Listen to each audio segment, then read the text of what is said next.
Good morning and welcome to Morning Coffee with Brigid. I'm Brigid Burke and it is again 7 a.m. I guess I do this now to prove that the sun is in fact coming up to people because it feels like I'm doing this in the middle of the night. Yeah, I'm just getting myself set up here and good morning, Joanne. Long time no see here. We were just on, and sorry, I know you sent me a couple of other messages. I just had to get set up for this, and good morning, Alex, and and Sam. Good morning / afternoon, and who else is excuse me on this morning? I think that's for the moment. That's who we have, and I'm just setting myself up as I'm talking to you here because I'm just not. I woke up and I'm a bit discombobulated, just trying to. I think I woke up at like 6:15, and I made my coffee. I'm just doing the old Keurig that's right next to me here, and I woke up with. I've been waking up with really severe pain in my left hip, which is not a good morning, Pat. Which is not a normal, I don't know. I've heard that it's actually, my sister told me, who went through menopause long before I did, because she had, because she had cancer at the age of 30, so she had to have a hysterectomy. And, she's in her 60s now, so she's fine. But when she had that, she went early menopause. So she told me about all the kind of, she's been the one who's kind of been telling me about all the stuff that goes on. And when I mentioned certain things, including the headaches and stuff, she goes, oh, yep, I had that. Yep, had that. Yep, had that. Yep, had that. So, yeah, so this is apparently a part of the joy of being female and getting older.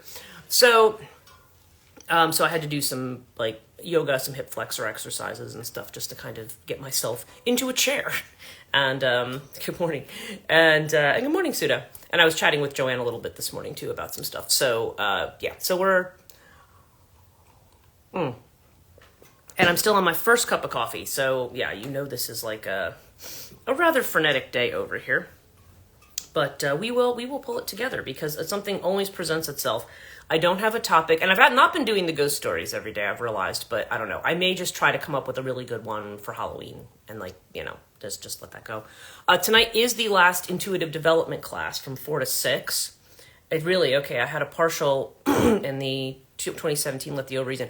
Yeah, that's what my sister had initially, Joanne, and but eventually the scar tissue, the way that they did it, like her OBGYN who did it was so bad at it that she left so much scar tissue that I remember she was living in California and it was her whole gut was just swelling out and stuff. It was just really not good.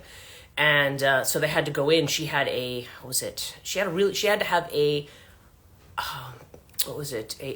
oncological gynecologist. There's only 10 of them in the United States, and they're very expensive. So she fought with insurance for 10 years, but they said she absolutely needed it because they eventually did have to take the ovaries. But when they got the ovaries out, they said they were when pathology called them to ask them what they were because they didn't look like ovaries. They were strangled by all the scar tissue. So she ended up having a full at some point, but she was only 30 years old, so they did a partial. But that was back in I think it was the year that it was the year I got married, 1994. So, so that was just a good omen for the year. We found out 2 days before my wedding that, that she, she had cancer and needed to have a hysterectomy. I was like, yep, that's just, I don't want to make her problem about me because clearly she was very distraught about it. But thankfully, that solved the problem. So she hasn't had any, knock wood, she has not had any issues in over 30 years. So, not any more recurrences. So that's always a scary thing. But I was just going to say the last intuitive development class is tonight for the online version. We did the in-person version yesterday, and it's funny because I've only got a couple people in that class, so everything goes a lot faster, so I ended up having to kind of jump into something else after I did the aura stuff, because it was I needed to have some other kind of exercise, but it was cool. We went through it. But it was weird, because we were doing it live in the room, and trying to see. And we have one person in the class who just that seems to be a thing she's natural at. She's very good at it. The other one, she was like, I'm having a hard time doing it. So we're kind of trying to figure out the best what the best backdrop was for her and everything, so that she could see. But when we tried like 2 different backdrops, and when we tried the second one, and I stood against the wall, they're like, you've got 2, like they're both of them saw it. They're like, there's 2 people who keep like kind of like darting in and out kind of next to you, like they flash in and out. I was like, ooh, that's interesting. I think I know who the 2 are, but one of them's definitely Azrael, who they saw as somebody very, very tall. And then and then the other one was a lot shorter, and I don't think that's Morrigan. I think that's another entity, but in any case, Joanne's back to the what you found out actually starts in the tubes, so they're going. So once they're gone, it eliminates. Your doctor said. Oh, okay, I got you. Okay, it starts in the fallopian tubes. Okay. So, gosh. It's funny. I don't wake up feeling like I have to cough, and as soon as I start talking, it's like, frog in my throat. So we're doing the last class tonight. It's going to be a little bit of more of a fun one. It may be more about, so those of you who are in the class tonight, it may be a little bit more about, reevaluating a little bit, kind of, how you feel you are now versus where you were at the beginning of class. And as I think I did mention, now that I have everybody here, it is trick or treat here today, because I do have a client coming. She was going to come at 1, and I said, you may want to come earlier, because they do a parade, I guess, in town. I don't know what time it starts, maybe 1:32, and then after that, between 3 and 6 is like and we talked about yesterday about the whole boundaries on trick or treating, but so I might have people, and again, it all depends. Sometimes they don't want to come down to my house because they're like, we don't know that person. Which is fine. I don't care, because if they don't come down, then I get to eat what I bought. So, it's, and if they do come down, and I usually get a few. Sometimes people who are on my block, they will come down, some of them have kids now and everything. So, I have all that set up, and, but hopefully it's not going to be a huge parade of kids, because I didn't buy a whole lot of stuff, because I thought, I never really have that many. And then, and then we'll see once we'll see how many comes through, but hopefully we're not going to be constantly interrupted tonight. So that's why I didn't make it so much about doing an exercise tonight. We could do one kind of to finish up on something, but, just more because I just don't want to. I want people to be in the middle of some kind of an intuitive exercise, and then like, oh wait, I gotta get up and get the door. So that's kind of annoying. But Halloween itself, I think I was just telling Joanne, it's going to be. I think I said 75. It's going to be 76 here, which in British terms is about 25. So that's. Are you upstairs, or is this my first level? This is upstairs. This is my bedroom. I just literally took everything and turned it around. So yeah, I'm on the second floor. The first floor, it would be a little harder to see. You'd definitely be more at the ground level there if I was downstairs. Yeah, this is actually my bedroom. Normally you get to see the other side of it. Now you get to see this side of it. And so so that's why you have this kind of little bit of a, I don't know, I guess, a little bit more of an aerial view. Cool. Just curious. Oh yeah, no, that's fine. It's I just figured, this is where normally what I do is I sit and I drink my coffee and I look at this. And this morning, now it's kind of looking, let's see if I can turn it a little bit. The colors, they don't always come through as well. It's better than my Samsung. Oh yes, yeah, it is pretty. It's, and I think it looks a little frosty in this one too, like when you look at the grass. I think Joanne said did you have snow up where you are, which is crazy at this time of year. Well, I don't know though. We have had snow at this time of year, so maybe not. But yeah, it's just that's my habit. Thanks. It's helped me to have my first recurring client who pays. Oh, good. Okay, that's cool. This is. It's just, this is what I like doing in the morning. But while I'm sitting here, it's like I always find that, there's days when my mind wants to run at like 100 miles an hour. And that's where I got the idea to do the morning coffees. I was like, well, if I'm going to start thinking all this stuff, then maybe I should just get online and just share it with people. like, let's just share what's going through my mind. But some days it's more than others. So yeah, so let's think about what we might want to, I mean, I don't know if anybody else has anything they want to ask about today, but I will try to, I'm going to knock this thing with my knee. I will see if I can come up with something we can look at for today. Yes, it's a little frosting is what Joanne said. Yeah, and that's actually kind of nice. It was interesting. Those of you who are in intuitive development class, while I'm doing this, you're going to find this interesting because there was one picture that I did, like this really funny picture of like, Godzilla with like the little unicorn, My Little Pony, with like Godzilla was brushing her hair. It was one of those memes, but I had taken all the captions off of it. But, and I remember when we did this one in our class, when we did a remote viewing thing, and that was the target picture, everybody was like, a lot of people were getting like party, they were getting kind of like balloons, like party vibes, things like that. And the exact same thing happened with this class. They started thinking like, I don't know why I'm thinking like party, something for kids. I was like, it's just interesting how the imagery, how the mind translates the concept, or how the intuition translates the concept, and I did do one that I didn't do with you guys, which was like this churchyard over here, but in the snow. And it was weird. They both got like right away. They were like church, white, Christmas. It was like, I was like, yep. Because they're like, oh, I don't think everybody always does that. I don't think I'm doing it right. I'm like, no, you're fine. It's the point is that intuition, the point of the exercises is, I mean, part of it is doing working your intuitive muscle, but part of it is also just understanding that this is how information comes through. A lot of times when we think we're going to have an intuition about something, and sometimes it's almost like we have the little voice in our head that says, hey, do this or don't do that.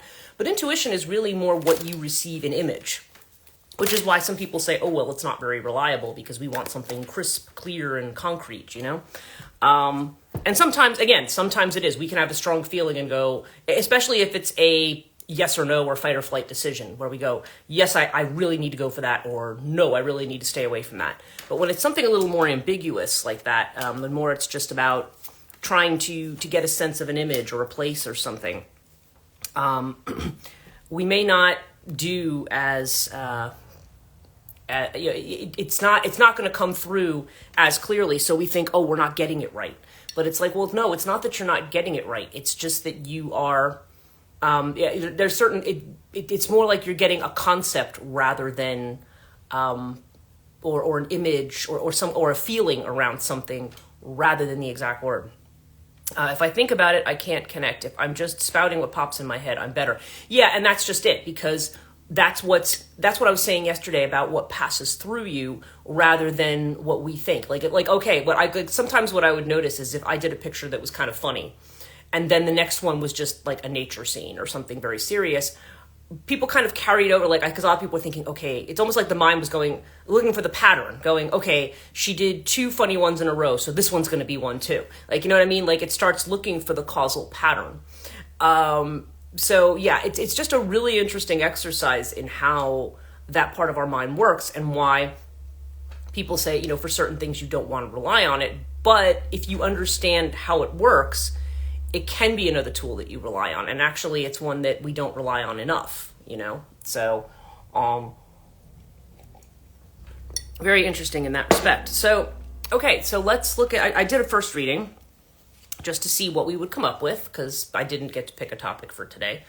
And our first card is the dream, okay? So this is the 6 of Cups again. I just uploaded a whole bunch of live streams to YouTube yesterday, and we did one this week on the 6 of Cups.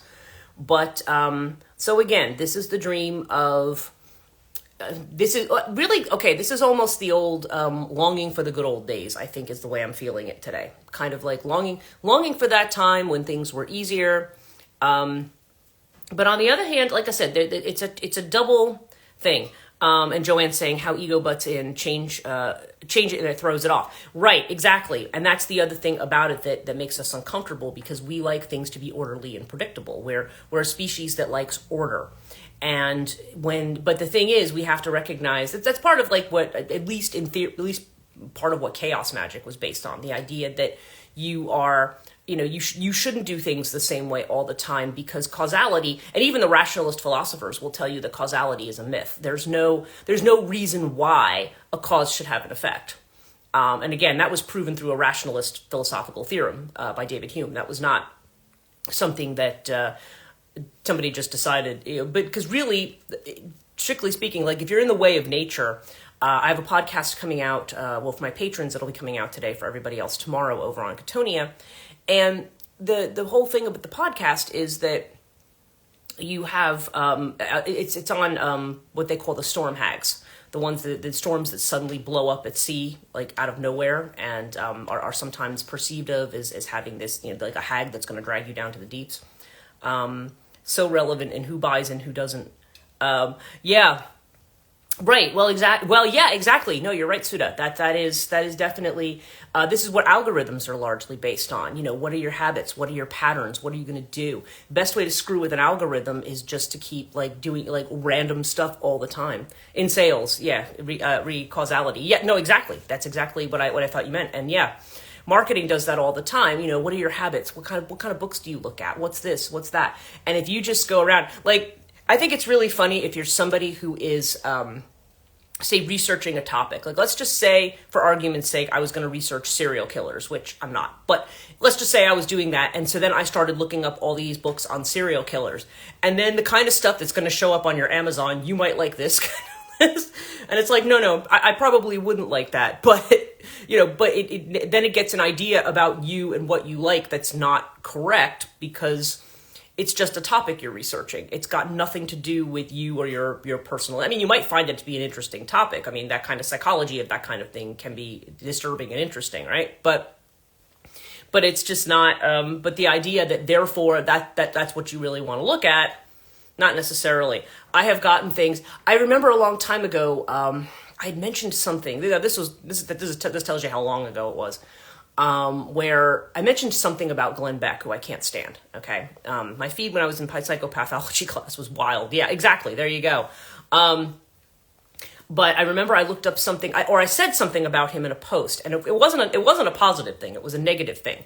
All of a sudden, I started getting all this stuff in my feed for his his show and stuff, and I'm like, no, you've got this totally wrong. And it literally is not able to pick up the fact that they're just picking up the name. It doesn't pick up the fact that you're saying something negative.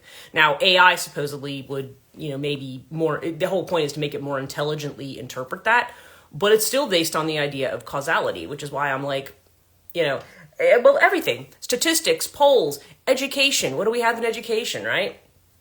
Assessment models and, outcomes, predicted outcomes. We need to, and our numbers are going to predict everything for us. And then,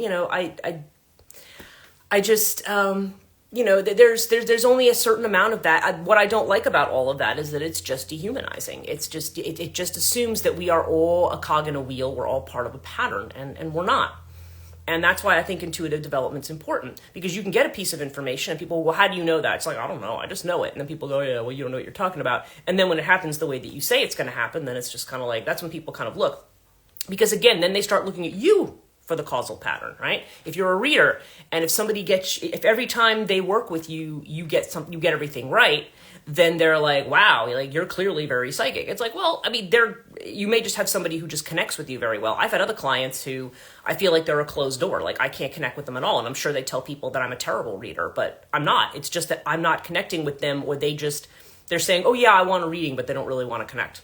So back to this, we have the the dream card. So yeah, there's the idea of looking at the past for a pattern or for a template, right? And again, and this can also be the way in which we romanticize and idealize the past as well. That said, there's something to be said for, instead of, a lot of us have trauma from when we were younger. But then there's also the sense of, we also may have pleasant memories from when we were younger. And that should be as much in the mix, I think, too, as just what's unpleasant. Now, the inner feeling of which we're unaware. Sai, you needed this. Thank you. Oh, you're welcome. This is the exhaustion card. Okay. This is what we're unaware of. We're tired. We're tired of doing things. This is often, again, that's interesting, because the 9 of Wands is about the pattern. If you remember this in the Rider-Waite deck, the 9 of Wands guy is the guy who is standing there. He's got the bandage on his head and he's holding his stave, and he's like this. He's looking around. It's the person who's again, to use the expression, waiting for the other shoe to drop, right? You're aware that you're tired. Yeah. Well, yeah, I think a lot of us are. But the thing is, what we're actually tired of is the pattern. It's the pattern. It's the same old. It's like, are we back to this again? Because oftentimes, or it's something where we feel like we're pushing through and we're not making any progress. Like, okay, I feel like I'm in the same spot and I need to get out of it. Or I'm worried that I have a moment of peace and something's going to come out somewhere. Yes, was just talking the other day about waiting for the shoe to drop is what Alex is saying here. And, it's waiting for this other shoe to drop. And it's just, and that can be exhausting too, because then the mind is always on high alert. It's in fight mode. Okay. It's in fight or flight mode, really. It's like, and one of the things, and I think even more conventional therapy will tell you that a lot of times when we have stress responses, it's because the body is still in fight or flight mode, even when there's no threat. We always perceive that there's a threat. Now, the external feeling of which we are aware, yes, back to our new vision card, right? This has been coming up a lot. And so this is the Hanged Man energy that says what we had yesterday. We have to drop something. At some point, or we have to be able to look at something in the bigger picture. Now, this is something that is happening for us, I think, because we have our transformation card. I love this death card. I have had a couple of days to just try and let it. I've had a couple of days to just try and let it go. That's it's something, and it's something that will happen to us. It'll happen to us in the body. We might have it in the mind. We might sense it in the mind in the after effect of it. Because the mind is really the external thing. The mind kind of tries to come in and going, like if you ever have a moment where, let's just say if you've been stressed about something for a long time. I don't know if you guys ever do this. You're stressed about something for a very long time, and then all of a sudden you have a moment where you feel kind of free of it, right? You're like, but then you start to analyze the fact that you're free of it, and you're like, I'm not feeling this way today. Now I wonder why I'm not feeling this way today. And then as soon as you do that, you kind of put yourself back into it. Okay. But there's a transformation going on. And like I said, when you're talking about a transformation like that, the mind can, even if you have a very quick intellect that can say, I understand this concept. Yes. The concept has to be felt, because a lot of times we say things and then we go and it's kind of like we just repeat the pattern because the body gets into the habit of repeating the pattern. Absolutely. Yes. Me stress? No. Yeah, of course. No, of course. None of us stress, right? Here's our outcome card, though. Okay. This is the Master card. Now, unfortunately, it's Osho, but it's, I was talking, I think, with Ellen the other day about Osho and how questionable Osho was as a person. Good morning, Leela. But yeah, we're just doing some various readings here, just to sort of catch you up. And, so there's the Master. Now, what does that mean for us? Because obviously this is an extra card. Some of these decks have like an extra card to convey another concept. And the Master card just, whoever your master is, whoever your guide is. So it's almost like saying we have a master or we have a guide. Okay. That guide could be, for some people, some of us could be a guru. For some of us, it could be, it could be God, could be an ancestor. It could be, my brain is really witty. Yeah. Well, yeah, I know. Yeah. We've talked about that. Good morning. Love the view. Oh, thanks. Yeah. Yeah. That's what I figured. I would, I have Archangel Uriel behind me here as well. That came from Canterbury Cathedral. They had the little things you can put on your window. I have Archangel Michael on the other window, but I have Archangel Uriel behind here.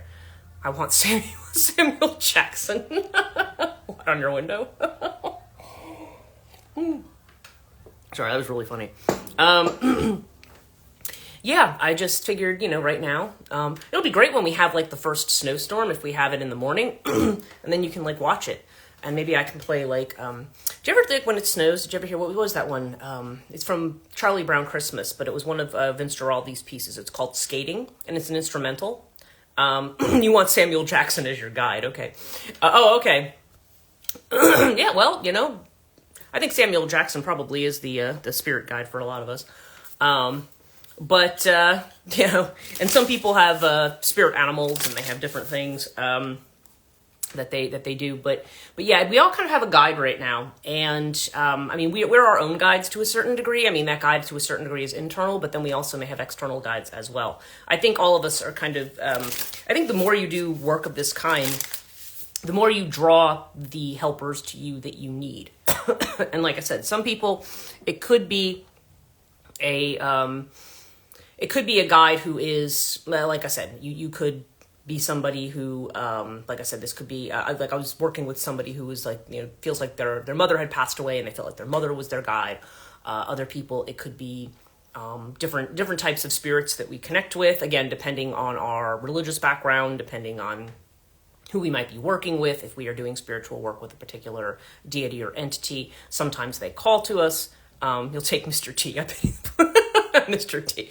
Yeah, this is we should do a deck of these kind of alternate spirit guides, right? Who's my spirit guide? It's gonna be Samuel Jackson or Mr. T, or I don't know, Chuck Norris. I mean, well, I don't know if I'd want Chuck Norris as a spirit guide. He's a little, but yeah, kind of Charles Bronson. Yeah, that's what we can talk about as our alternatives. Okay, so I have our Between Worlds deck with our birds, and we've got interesting. We've got 3 cards today. We've got the Gardener, okay, which I think is Taurus energy. Okay, I've got to look it up because this is not a deck I'm super familiar with. We've got the Grasping card, okay, and then we've got a Partnership card, okay. And remember, we got the Lovers the other day too. And we did say we are moving into a space here that has more to do with partnership and working together rather than all being separate. Saying a lot of times separation is I don't trust you and I have to do it myself. Okay, that's a lot of that energy. I don't trust this other person, and I think it's also, so when we talk about opening the heart, I think a lot of this is about, it's a cool card, isn't it? Yeah, they're all cool. It's about the ways in which we. In which we have to build trust with others. And again, it's understood, especially when you're dealing with these tricky things, what we were just saying about patterns. How do you trust somebody? It's like if you look at reviews online, okay? Reviews online, it's kind of like, how reliable is this person? If you ordered something from them, did they send you everything in time? Did you have a good relationship with them? We always want to know, we want to hear from other people that somebody else is trustworthy. You want to vouch for somebody's character. But I think a lot of times, it's sort of like, how do we go out there? And we go back to the idea of innocence. How do you trust people who you don't know about, who you don't have, or maybe people who have, for whatever reason, had their reputation damaged, maybe undeservedly? Okay, how do you make those judgments? A lot of those judgments are actually judgments you have to make with your intuition. You have to intuitively say, okay, somebody says this about this person, but this is what I feel about them. Because the reverse can also be true. You can have somebody who has a great reputation and they say, oh, this person's awesome, and da-da-da. And then something in you is going, maybe they're not. So, yeah, how do you trust? Because a lot of times when it comes to opening your heart to people, you have to trust how you feel. Now, people can throw you for a loop, too. I mean, but again, the more in tune you are, the more you can also spot somebody who's trying to play you, Okay, so let's start with the Gardener. Yeah, this is Taurus. I was right. Themself, that's a weird way to start this. The embodiment of abundance. The Gardener is at work cultivating and caring for the seeds of life.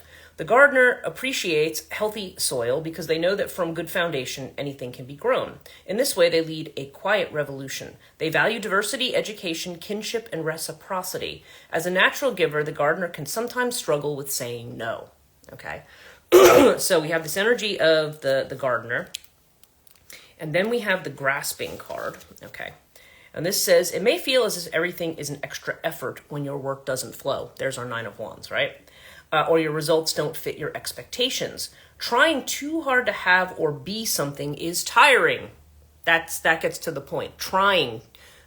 Not trying, but just allowing it to flow. Not trying. It'd be like going to a river and seeing it flow and kind of taking your hands and pushing it to try to make it flow harder.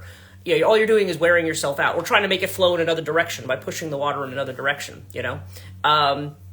Yeah, there's the key word there, try. And what for? This unsatisfied desire compounds the painful craving for a thing. This card asks where you can stop forcing your own hand. Can you begin to seek without the need to chase? Okay, so yeah, and sometimes that's why I think we're being told a lot to let go of things, because by letting go, you allow the thing to happen. You know, it's not, do you ever try to do something if someone calls you in and says, oh, can you do this thing? And they stand over in here and they take it out of your hand. Oh, here, let me do this. Oh, here, let me, you know, you get really kind of annoyed after a while. You're like, do you want me to do this thing or don't you? I know my spirit guides probably think that a lot of the time. Like, you know, will you get out of the way and just let me do my thing? So it's, yeah, we all kind of go through stuff like that.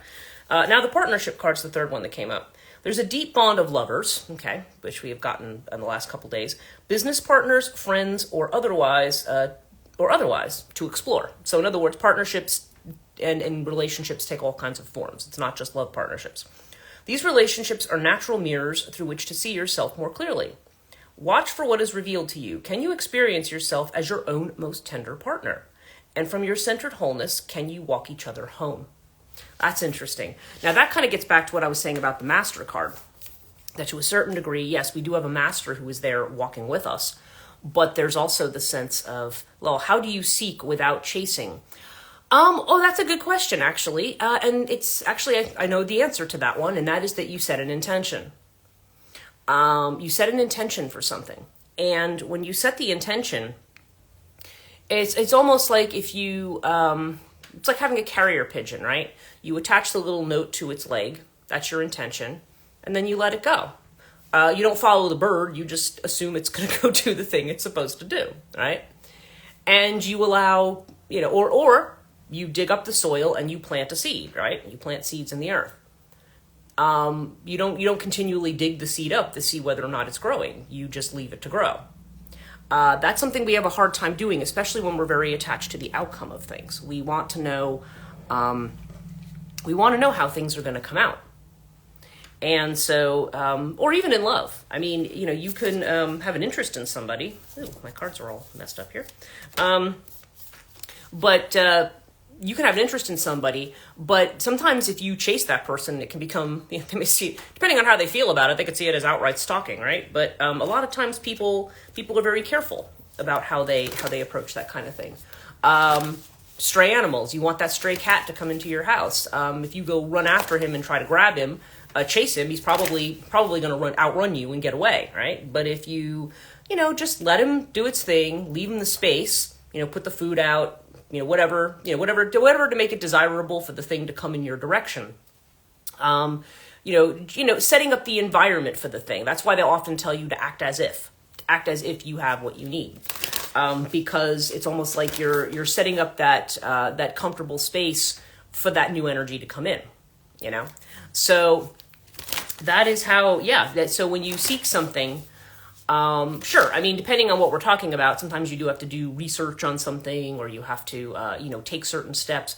But there's other things when it comes to longer term goals that sometimes we just have to, we have to look at the steps. Certainly, there's a practical side to everything. But then there's also the sense of, okay, once we've done what we can to set something in motion, then we've just got to leave it.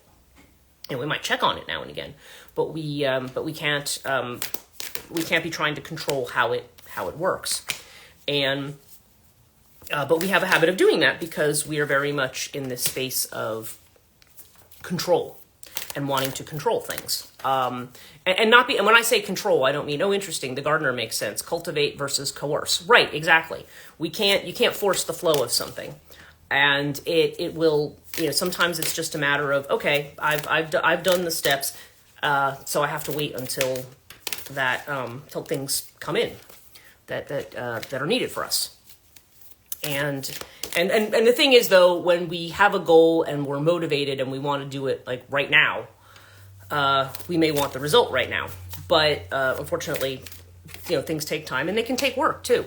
Ooh, this is such an interesting reading. Okay, as you can see, I'm flipping the astrology cards here, and I need another sip of coffee.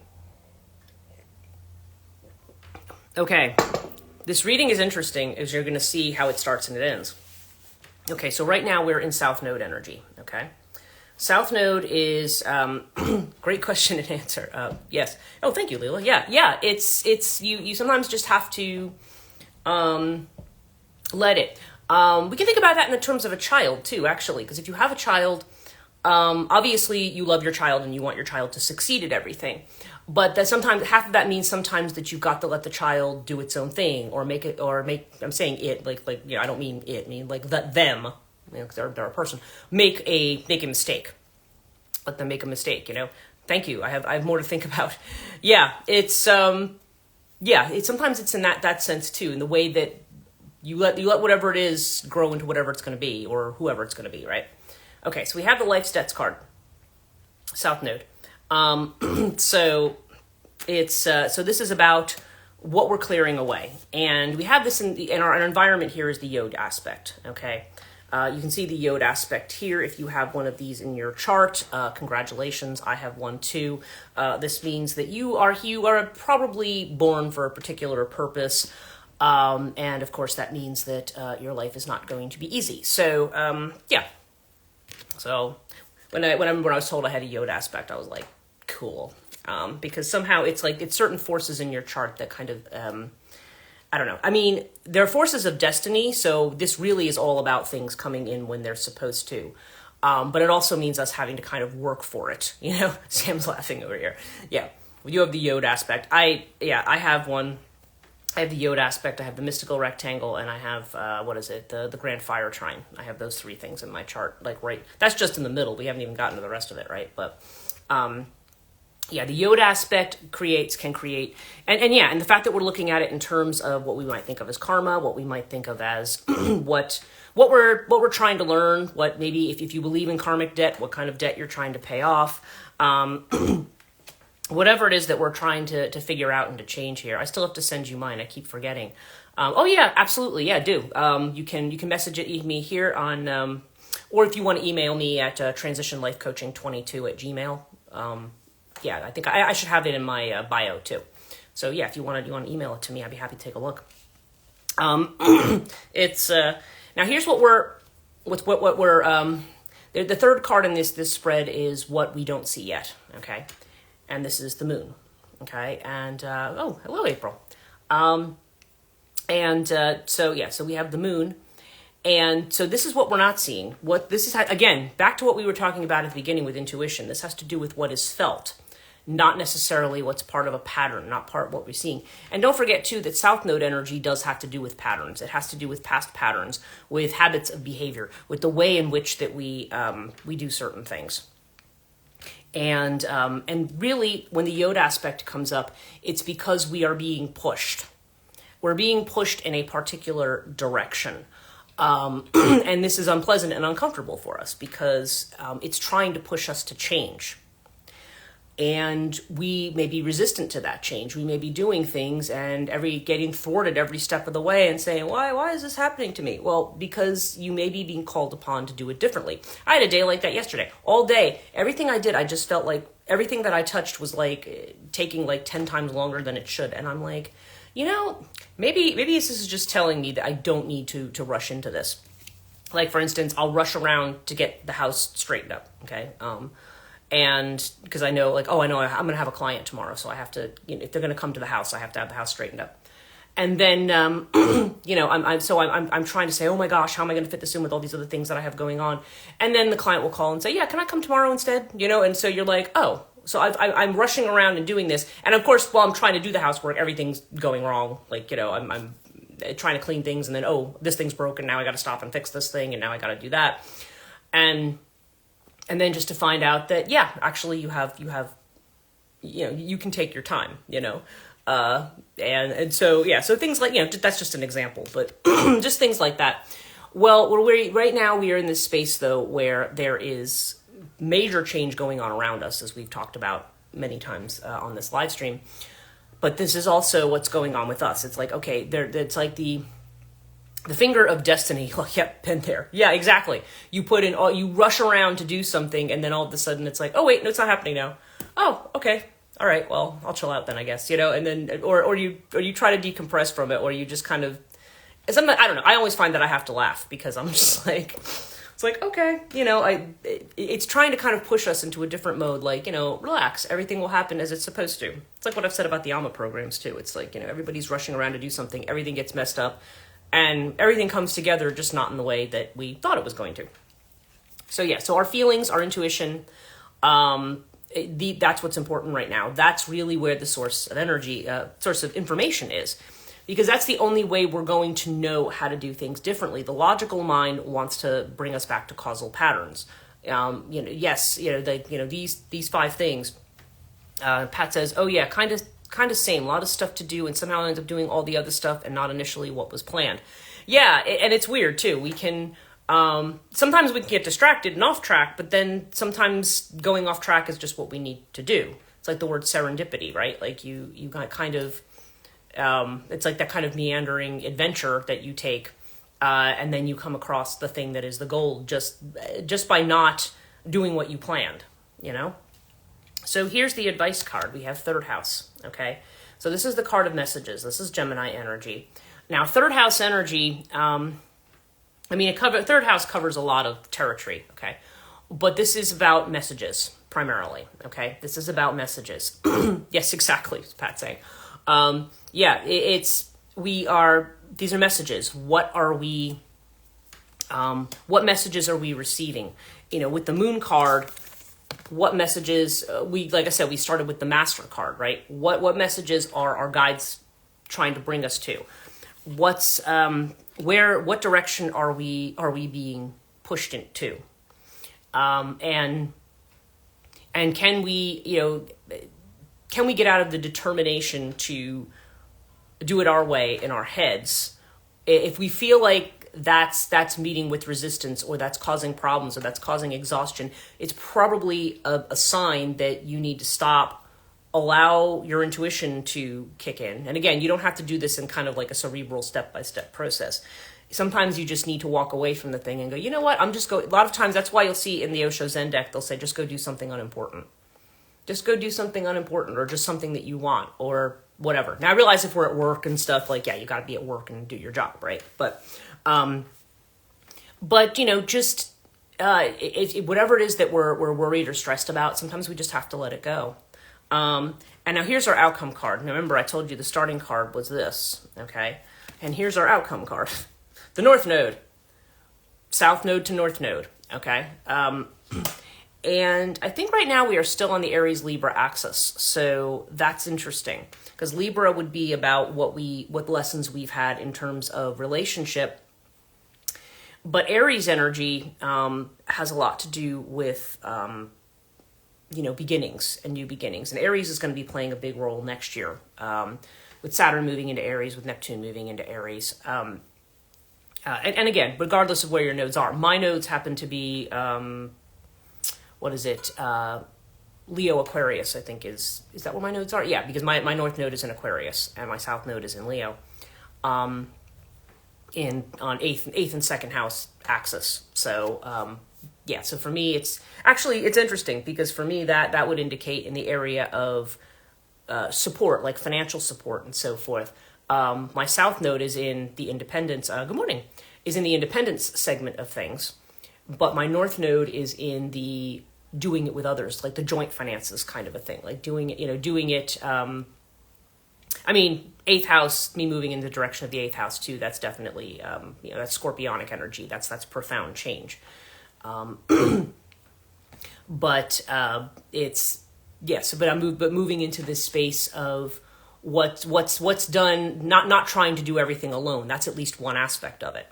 Okay. So that's interesting too. I'll be interested to see how that part plays out in my life. But North Node. So this reading on the whole is just about, right now we may be being faced with this, we're being faced with the patterns. We're being faced with what we're doing that maybe worked for us in the past, maybe doesn't work anymore, maybe doesn't represent the reality anymore. Like I was saying earlier about when we do the intuitive development exercises, and if we do something in remote viewing, and then people are, like I said, if people are used to seeing something, if I picked something that was kind of silly, then the mind starts to say, oh, okay, every other one now is going to be like that, but it's not. So it's like a matter of breaking that pattern, breaking that way of thinking. And the messages you need to listen to are the ones that come from the soul. I mean, this is the soul card, the moon, right? This is what's coming deep within this space that is felt, not a space that is, is not what we've reasoned out, not what we've tried to figure out from what happened before. So, so we're definitely being called on here to listen to our instinct and do something new, even if we think like, well, I haven't done this before, or maybe I did this before and it didn't work out. What happened in the past may have no relevance to what's going on in the future. Okay, so if you are feeling pulled to do something a different way or to focus on something different, that's what you want to pay attention to. I know we've talked about self-discipline and stuff too, so I don't want to. I got that same message for 2 clients yesterday. She's saying, it's interesting. I feel like this, we're definitely in this space of major change.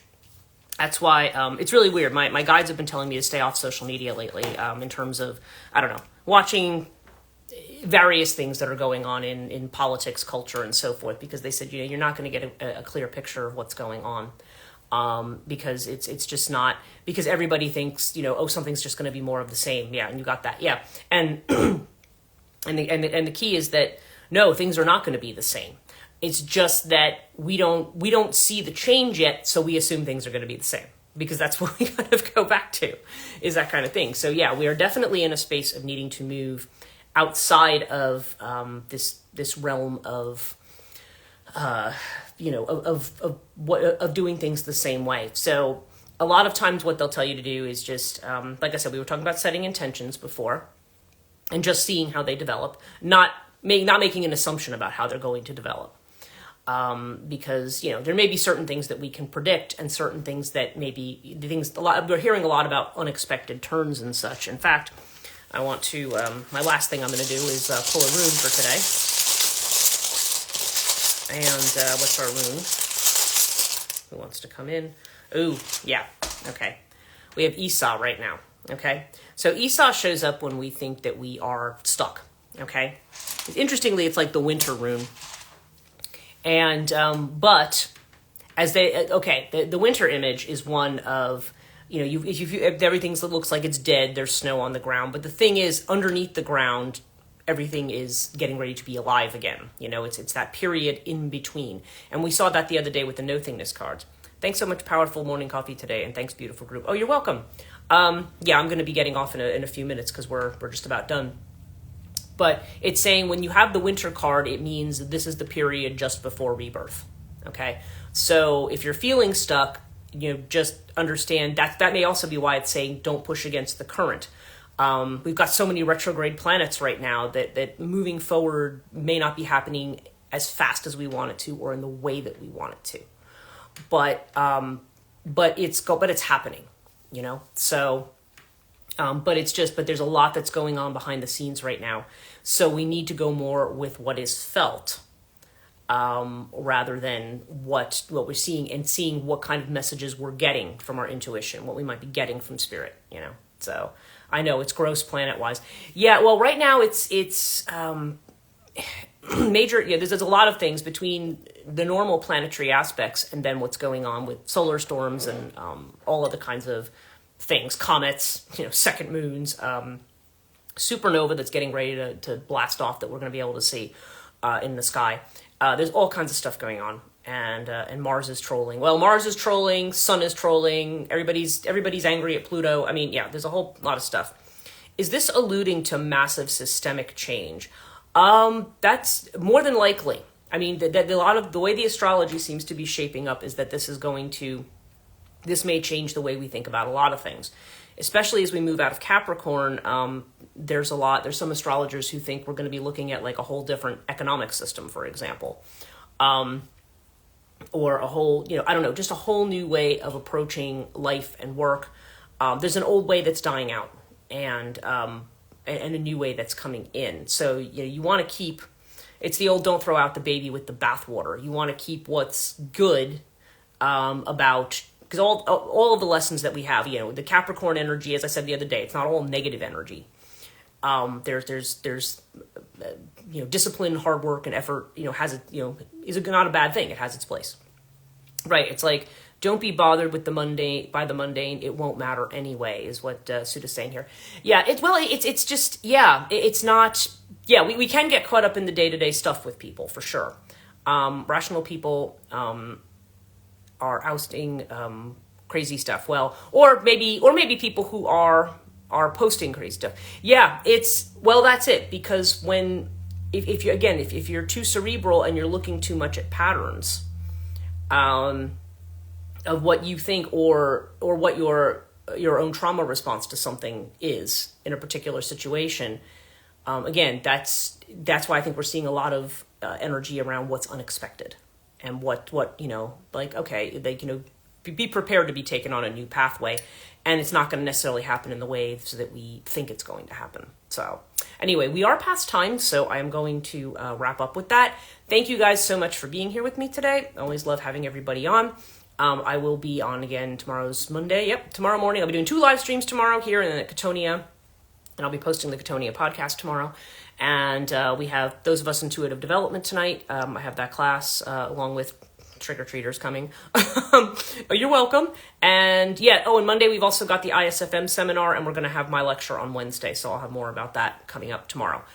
Take care, everybody. Have a good rest of your day, and we'll see you soon.